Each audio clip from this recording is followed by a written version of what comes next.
Hello, I'm David. Hi, I'm Julie. Now we're going to do a review of Tokaido Duo. Hopefully you had a chance to check out our how to play and playthrough. This is for 2 players, takes about 20 to 30 minutes to play, and it's for ages 8 and up. It's by Funforge Studios.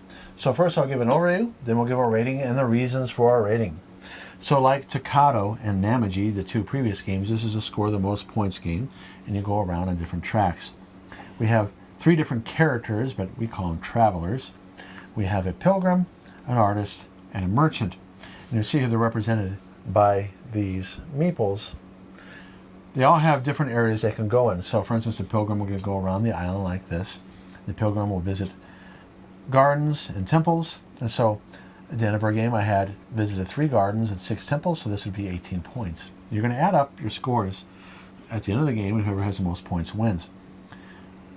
When does the game end? When somebody completes their traveler's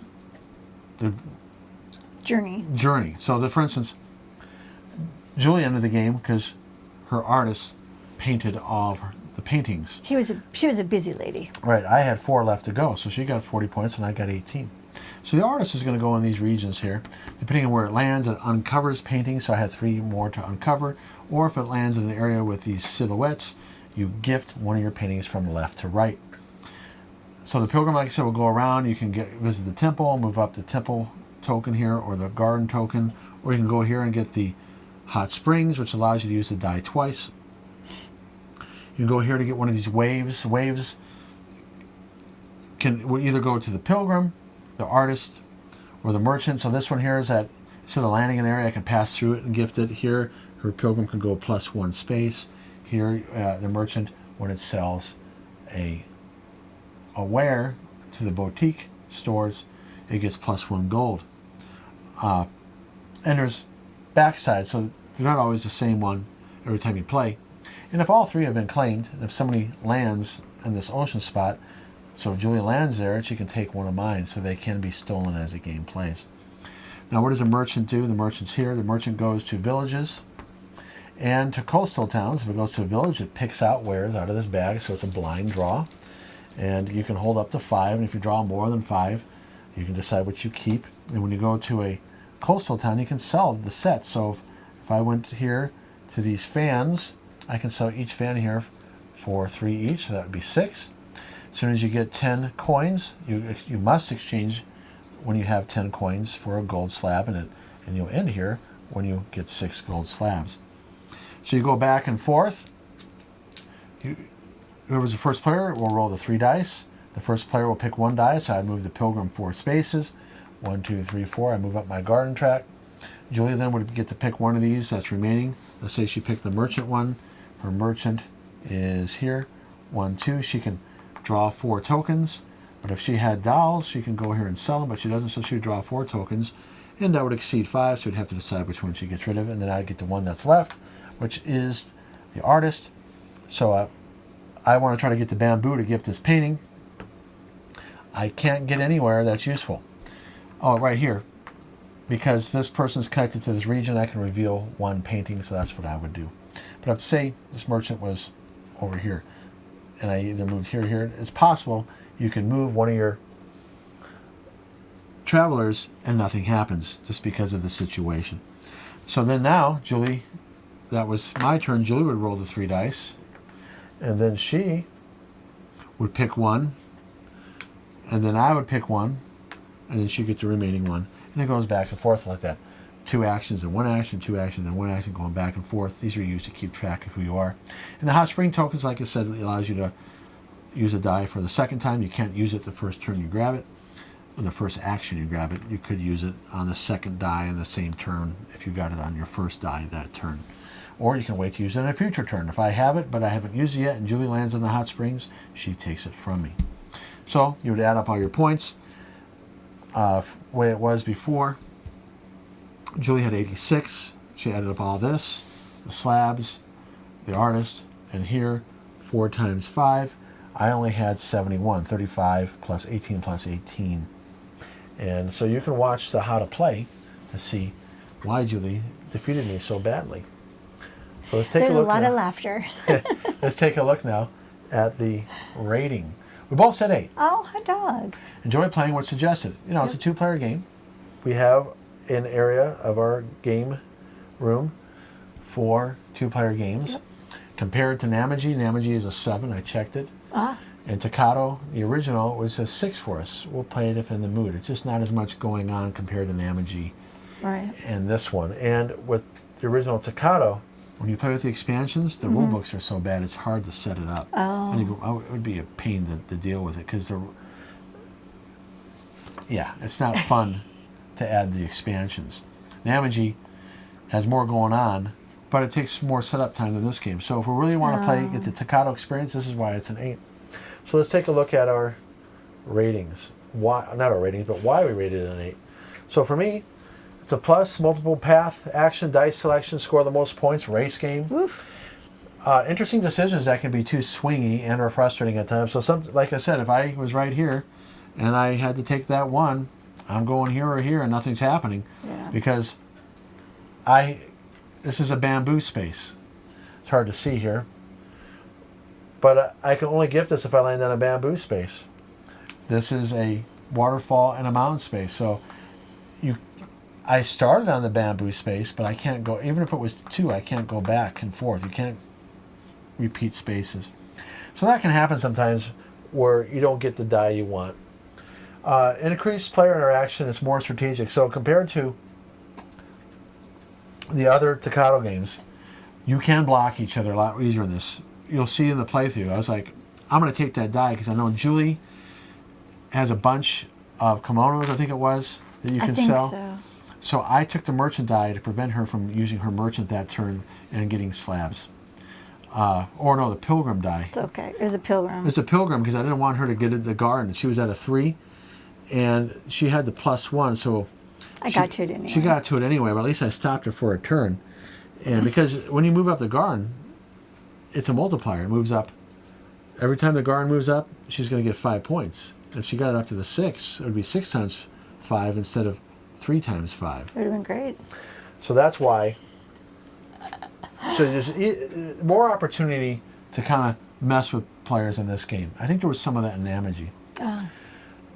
And in the original Tokaido, there might be some with the player order when you race ahead, but not much. Okay, there could be occasional AP-prone turns where you're like, which die do I want to use? But if you're not playing too competitively, it goes fast. But there's no hidden scoring, so this is very much a negative thing. If I really wanted to end the game, and I said, do I want to get the last gold slab? I'd be like, no, because she has 86. And even if I get the last slab, it would be 81. So I would try to go do these up first. So you could play hidden scoring, where you put it behind a screen. We haven't tried that. No. That might be the solution to that. Yeah. Because if somebody wants to, with their calculator, can figure out, should I end the game right now? I know that if I got like I said, the last gold slab, I wouldn't want to do it because it's 86 to 71 right now. Well, it wouldn't be exactly 86 because you would have one here like this. It would be 81 to 80. Actually, it would be worth it for me to end it because you would have completed this painting. So you'd be down to 80, and then I would complete this. So it would push me up to 81. So but see how that's kind of like there's no hidden information. I'd be like, yeah, I'm going to end it right now because I'll beat you by 1 point. Yeah, but for me, I'm not going to get on my phone and do a calculator, and I can't add it all up in my head that fast. So. Well, then that just goes to show that whoever's willing to do the math will have. Yeah. And then you're just rolling the dice to see if you would win, so to speak. You'd be like, I'm going to end it anyways and hope I win. But you could calculate it before you make that decision. Yeah. So the pieces are quality, and the art is Yes. a very calming looking game. Very. It has, your typical nice wooden pieces, and they are all different shapes to help you find them. The cardboard is decent thickness. It's not the thickest, but it's not the worst. The board's nice. You got a decent enough draw bag where you'll draw wares from. Your you hand can fit your hand in there. it, Yep. and it's not shedding. Sometimes you can get a bag where it sheds, and it's like every time you reach in there, you're pulling out string. And then that last thing is it needs player age, small rules and buried rules. So I don't know why Funforge does this, but these rules are way too small for older eyes. I mean, it's supposed to be at least 1/4 of an inch. That's recommended by research and by BTG users as part of my dissertation. Buried rules in the sense that you got to look, there's interactions that happen here where people block each other. Painters can share same spaces. Pilgrims cannot share spaces. In fact, they jump over each other. Merchants and pilgrims cannot share coastal cities. But merchants can share villages. It'd be nice to have a reference card for that shows you who can share space and who's not. And like I said, make the rule books larger. They have a problem doing this with all their games. Oh, do they? And that's why the Tokaido with the expansions is a really pain to read because the text is even smaller. Oh, jeez. If you can believe it or not. This is really small, you guys. This is small. It's actually smaller for the Tokaido expansions. Crazy. And then what's the last one? That's it. My turn. So the buried rules, like I said, I wouldn't worry about buried rules if they had the reference card. But you got to look at these italics, and they're in different. Like it was always in the same spot after a character, but it's like, okay, how does a pilgrim interact? Well, it's one of these bullet items over here or over here, and then the merchant. Again, you're looking for its movement rules. That's the biggest thing that's going to screw you up when you play the game, is understanding who can be in the same space and who cannot be. All right, so here goes Julie. Okay. I'm obviously not as wordy as David. I think this is a beautiful 2-player dice race game. I love it. And the art is, as David said, very calming, very pleasant to look at. It's just awesome. I love the pieces. The colors are just beautiful. I mean, I would love to have a purple and green shirt. I would totally wear that. And what's nice is the playing time isn't too long. I can definitely do it and enjoy it. And I could do it about a good 45 minutes before bed and still be able to really give it my all before I'd be like, okay. Well, it takes less than 30 minutes. It does, which is nice. And it's easy to learn and play. Granted, I don't read the rules, so David teaches it to me. So it's easy for me to learn from his teaching and easy to play. But he's the one, bless his heart, that does all the rule reading. Well, someone always has to, and that's okay. Yeah. So when you pop this out of the box, because we haven't played this like in 6 months, we saw this at Gamma 2023. I don't know if we bought it at Gen Con.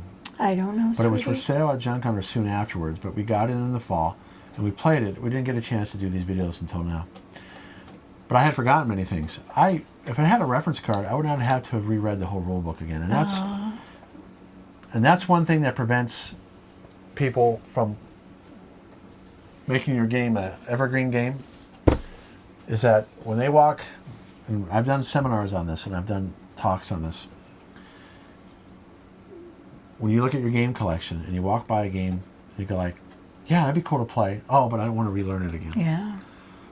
This is one of those games where you might walk by it and not pick it because it doesn't have the reference cards, and so you're going to have to commit again to like. But it's a quick read, okay? It's a quick read. Yeah. But it puts it in that area where you're like, do I want to deal with it again and relearn it again? For instance, in the rule book, it doesn't really say. It doesn't provide a visual that you're dividing up these three tiles here. Oh. Okay, you have to look. It kind of says it in text. You got to look here and figure it out based on the picture. So it has a lack. Sometimes when you're setting it up, you're like, "How does that work again?" Oh yeah, okay, I see it now. Right. And like I said, the movement thing is going to screw you up the most when you relearn the game. So, but it is a really fun game to play. Well, yeah, we gave it an 8. I like it a lot. For a 2-player game, yep, this is worth getting. Definitely. All right, well, thanks for watching. Thanks so much, you guys. We hope this was helpful to you, and we look forward to seeing you in the next video. All right, bye-bye. Bye.